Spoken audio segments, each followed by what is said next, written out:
이제 우리는 금강경 9번째 단락에 접어듭니다. 일상무상분이라고 말합니다. 한 경지도 일상, 얻었다는 생각이 없다. 무상. 이런 내용이 되겠습니다. 그래서 여기에서는 대표적인 수행의 경지, 그죠? 흐름에 든 님, 그러니까 수다원이죠. 그 다음에 한 번 돌아오는 님, 그래서 사다함입니다. 그리고 돌아오지 않는 님, 아나함, 그리고 거룩한 님, 아라한. 이렇게 소승사과라고 우리가 흔히 말하는, 또는 성문사과라고 말하는 이 네 가지의 경지를 대표적으로 예를 들어서 우리가 어떤 개념에 의해서 생각하는 것, 어떤 기준에 의해서 파악하는 것, 무엇을 절대적으로 두는 것, 이런 것을 부정하는 순서로 나아가는 순서입니다. 앞에 보시로서 우리 제가적인 일반적인 삶의 모습을 얘기했다면은 제9장에서는 바로 수행의 대표적인 네 단계에 대한 이야기를 합니다. 여기에서 잠시 제가 짚고 넘어가야 될 이야기들이 있습니다. 우리 불교사가 부처님이 어제 돌아가신 분이 아닙니다. 또 100년 전에 돌아가신 분이 아닙니다. 2600년이 흘렀습니다. 이러다가 보니까 이것이 부처님의 말씀이다. 이렇게 해서 경전에 나오는 내용을 각자의 입장에 따라 가지고, 종파의 입장에 따라 가지고 여러 가지 체계로 정리를 했습니다. 그래서 부처님의 말씀은 말씀이고 그 말씀에 뒤따른 여러 가지 교학 체계는 교학 체계로 존재합니다. 이러다가 보니까 수행의 단계에서도 가장 먼저 대표적으로 나왔던 것이 이 성문사가입니다. 수다원, 사다함, 아나함, 아라함, 이렇게 되는 것이죠. 이러다가 보니까 나중에 또 대표적으로 대승에서는 보살 십지다. 그래서 또 10가지 단계로 나누기도 하고, 또는 이런 이제 유식에서는 또 다른 단계로 나누고, 이래서 여러 가지 체계들이 등장합니다. 그런데 이러한 것을 성문사과 위에 대승의 여러 가지 수행 체계가 있고, 이런 식으로 우리가 오해를 해서는 안 된다 이겁니다. 그 하나하나가 사실은 완결된 표현입니다. 성문사과라고 말하는 이러한 성문사과라는 말에도 그 해당 상자부나 이런 데서는 굉장히 틀린 표현이라고 뭐라 그러겠죠. 거기에 성문이 어디 있고 뭐가 있냐, 보살이라는 게 어디 있느냐, 이 체계 자체가 완결이다 이렇게 말합니다. 또한 마찬가지로 보살의 수행 체계도 그 완결 체계입니다. 그 종파에 따른 완결 체계입니다. 이것을 흔히 후대에 대소승을 다 합쳐가지고 이것이 소승사가 위에 보살 십지가 있고 이런 식으로 정리하는 분들이 있는데, 또 그렇게 말씀하는 분들이 있습니다. 그런데 그것은 잘못된 겁니다. 수행의 단계는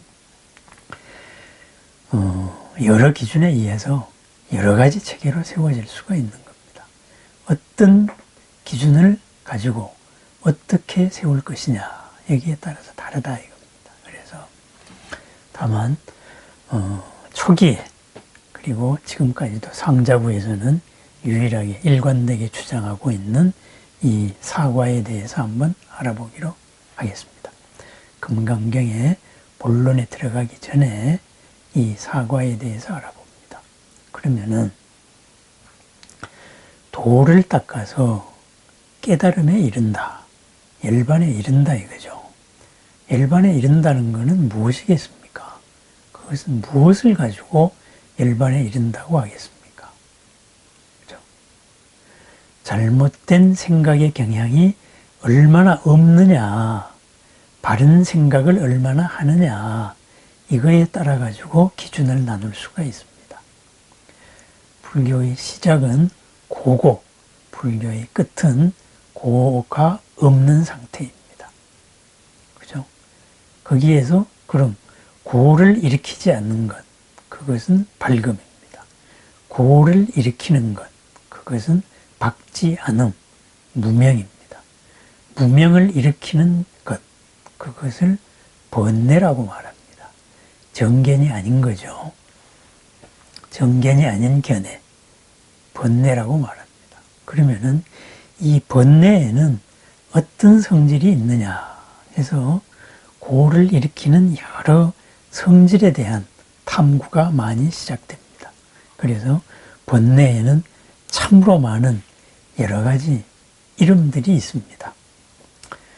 그것은 모든 것을 덮는다. 그죠? 있는 그대로를 덮는다. 그래서 덮을 개자를 써가지고 개라고 말하기도 하고, 그죠? 또 모든 것을 한계 짓는다. 맺는다. 해서 매듭을 짓는다 이거죠. 그죠?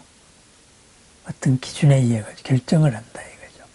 이래서 맺을 결자해서 결이라는 말을 쓰기로 합니다.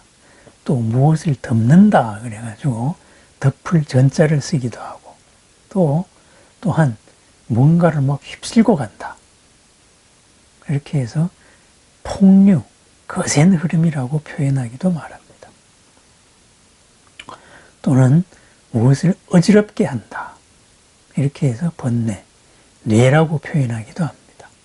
그리고 뭔가의 우리들의 온전한 마음을 그대로 담지 못하고 뭔가를 세게 한다. 그렇게 해서 셀 누자를 써가지고 누라고도 말합니다.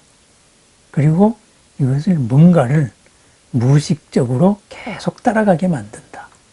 해서 잠자는 것과 같이 따라가게 만든다. 뭔가를 끌고 가려는 어떤 경향이다. 그래서 수면이라는 표현도 말합니다. 또 이것이 이끄는 결과가 나쁜 일이다. 이래서 악행이다. 이렇게 수많은 이름들이 있습니다. 그러니까 이 번뇌, 무명이죠. 그럼 첫 번째로는 무명입니다. 이 무명의 속성이 무엇이냐 이렇게 해서 이것이 일으킬 수 있는 속성에 따라 가지고 수많은 이름들이 붙었습니다. 참 명상 중에서 일어나는, 수행 중에서 일어나는 치열한 구도열이었을 겁니다. 그런데 그 번뇌 가운데 초기 경전 안구따라 니카야에는 10가지의 번뇌를 매듭이다, 맺는다, 이러는 매듭을 짓는다는, 무엇을 묶는다는, 열려있는 이것을 한계 짓는다는 이러한 의미로서 결이다 해가지고 결이라는 표현으로서 10가지로 분류한 체계가 있습니다. 그것을 10분결이라 그러는데 10결이라 그럽니다. 10결인데 5단계의 낮은 매듭이 있고 10단계, 그 다음에 5단계의 상위 매듭이 있다. 이런 식으로 분류했습니다. 그래서 이 번뇌에 대한 분류도 마찬가지입니다. 종파에 따라 가지고 수많은 분류가 있습니다. 그런데 그것들이 다 다르다 이렇게 보지 마시고 이런 기준에서는 이걸로서 완결을 한 거고 또 오위백법에서는 오위백법으로서 완결을 한 겁니다. 그 하나하나 자체가 완결책입니다. 그런데 그것들이 전부 다 다르다 이렇게 보면 안 됩니다. 아니 같은 거를 이렇게 이렇게 다 알아야 된다. 다른 체계들이 전부 다 개개의 속성을 가지고 있다. 이렇게 보면 안 됩니다. 그것은 하나의 체계로 보는 겁니다.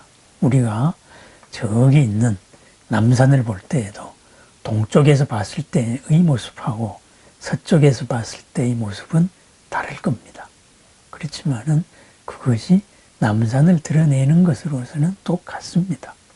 이와 같이 번뇌를 10가지로 표현을 한 체계가 있습니다.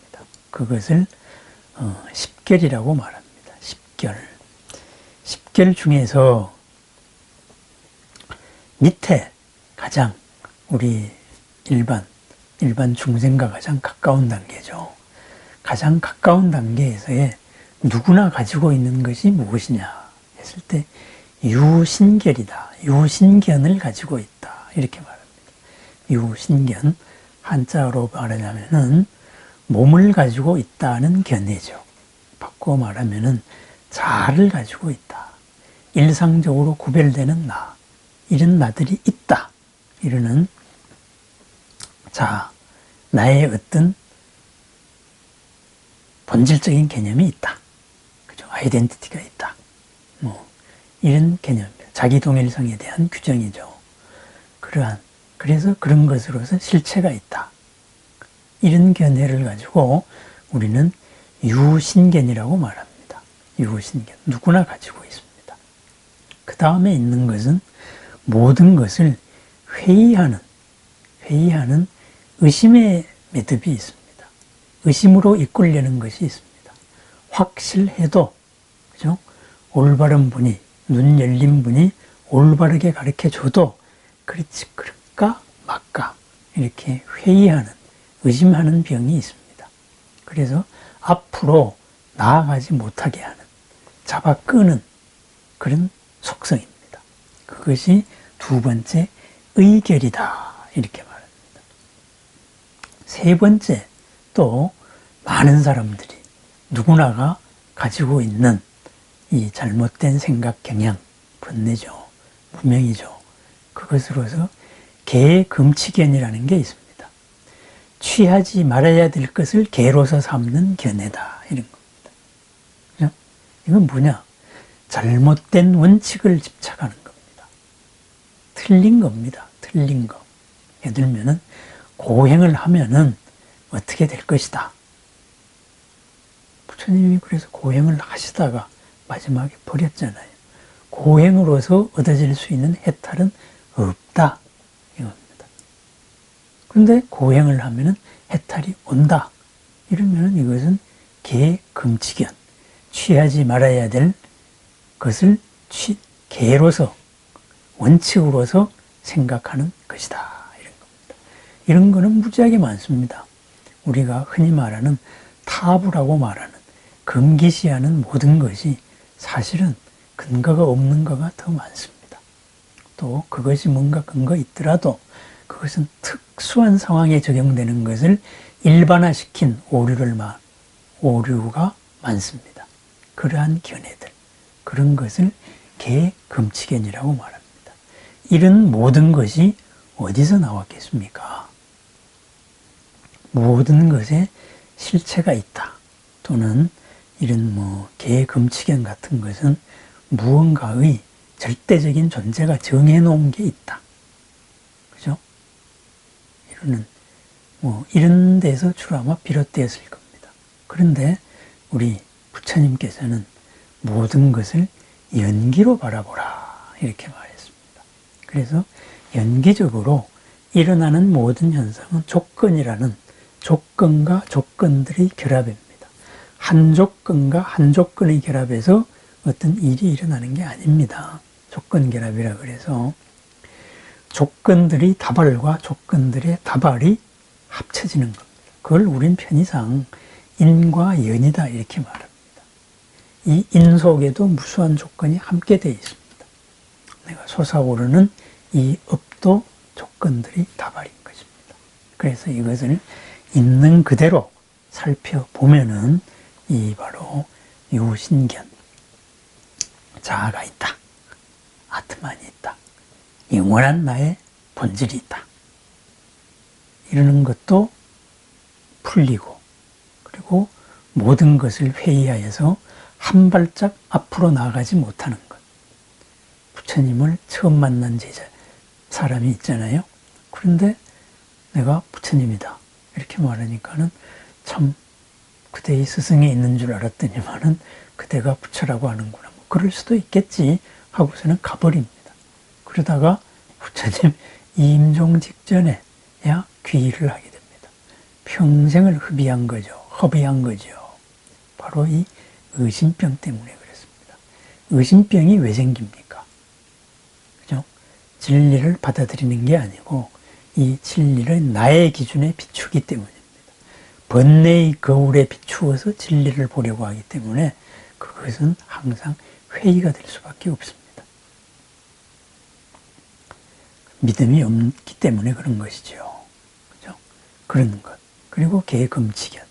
이런 것에서 벗어난다. 이 하위 단계의 세 가지를 벗어났을 때 안구따라니까야죠. 여기에서는 바로 흐름에 든 님이 되었다. 이렇게 말을 합니다. 흐름에 든 님. 그죠? 이것을 수다원이라고 말합니다. 수다원. 그러면은 뭡니까? 수다원에 든 사람은 이 무아에 대한 확실한 인식을 가지고 있습니다. 제가 저번에 부처님께서 이것은 나의 것이 아니며 이것은 내가 아니고 이것은 나의 자아가 아니다. 이렇게 이것은 소유에서 비롯되는 나. 그것은 나가 아니다. 그죠? 그리고 소유할 수 있는 것도 없다. 소유에서 비롯되는 나도 나가 아니다. 그리고 그것을 영속하려고 하는 그러한 아트만이라는 개념작용, 지식작용, 이데올로기화죠. 더 크게 되면 어떤 종교로서 아니면 물로서 이데올로기가 됩니다. 이즘이 됩니다. 그러한 것, 거기서 벗어난 것. 이것이 무아라 그랬잖아요. 그래서 이 유신견에서 벗어난 무아로서 벗어납니다. 그 다음에 이 의결, 모든 것을 의심으로서 한 발짝도 못 나가게 만드는 이것을 믿음으로서 극복을 합니다. 왜 믿음이냐? 가슴에 와 닿은 확신이 있습니다. 체험이 있습니다.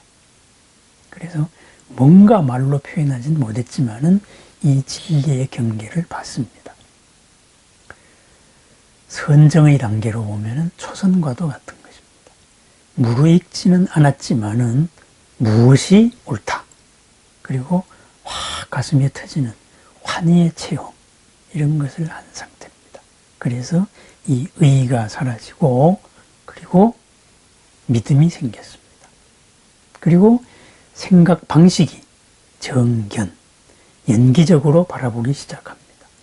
그러한 체험에서 여러 가지 기쁨도 경험하고, 그죠? 그리고 평안도 경험하고, 흔들림 없음도 경험하고, 그리고 그러다가 보니까 휩쓸려서 생각하던 것이 휩쓸림 없는 이런 경지가 됩니다. 정견이 되는 거죠. 인연의 이치로서, 인과의 법으로서 모든 것을 바라봅니다. 그러다가 보니까 저것은 잘못된 원칙이구나. 나는 뒤바뀌어진 생각으로 살아왔구나. 이렇게 해서 그러한 세속적인 잘못된 원칙들, 이런 것에서 다 벗어납니다. 그래서 계금치견에서 벗어납니다. 이 상태를 우리는 수다원, 흐름에 들었다. 예류과라고 말합니다. 이러한 경지로 입문을 한 사람을 예류향, 흐름의 경지로 거의 다 왔다, 향하고 있다, 이러한 경지가 흔들림 없다, 이것을 예류과, 흐름에 완전히 들었다, 이겁니다. 흐름에 완전히 들었다는 말은 무슨 말일까요? 물러서지 않는 경지에 들었다는 말입니다. 그것이 불태전의 지위다, 이렇게 말합니다. 물론 대승에서 불태전이다 할 때는 또 뭐 여러 가지 다른 표현을 합니다. 근데 아까 제가 처음에 말씀드렸다시피 이것은 완결된 체계, 이 자체로 완결입니다. 나중에 만들어진 체계가 이것을 비하한다 그래서 이 체계가 부정되는 건 아닙니다. 그래서 흐름에 든 님, 예류과에 대해서 알아봤습니다. 그 다음에 내일은 다음 순서로 일례과, 사다함 또는 불환과, 안함, 그리고 아랑가에 대해서 알아보겠습니다. 그래서 경전에 보면은 수다원에 들었다. 이래가지고 많은 얘기들이 나옵니다. 그래서 수다원가를 참 우습게 하는데 그것이 우스운 게 아닙니다. 확실한 믿음의 경지에 든 겁니다. 확실한 진리에 눈을 뜬 겁니다. 그리고 확실한 무아의 이치를 체득을 한 상태입니다. 삼매의 입문을 한 상태다. 이런 말입니다. 오늘 예류과 흐름에 든 님, 수다원 첫 번째 이 수행 과위에 대해서 알아봤습니다. 하루가 흐름에서 거센 번뇌의 흐름에서 휩쓸리지 않는, 그리고 그 거센 번뇌의 흐름을 거슬러 올라가는 그러한 나날을 축원드립니다. 쌍유타 니카야의 첫 장과도 같이 서두르지도 않고, 그리고 물러서서 머무르지도 않고 뚜벅뚜벅 이 흐름을 거슬러 올라가면서 나를 스스로 한계 짓는 번뇌를 하나하나 풀어나가는, 그리하여서 나의 매듭을 풀고 더욱더 넓어지는 자아로서 하루하루가 더 보람되고 평안하고 빛나는 나날을 축원드립니다. 네, 감사합니다.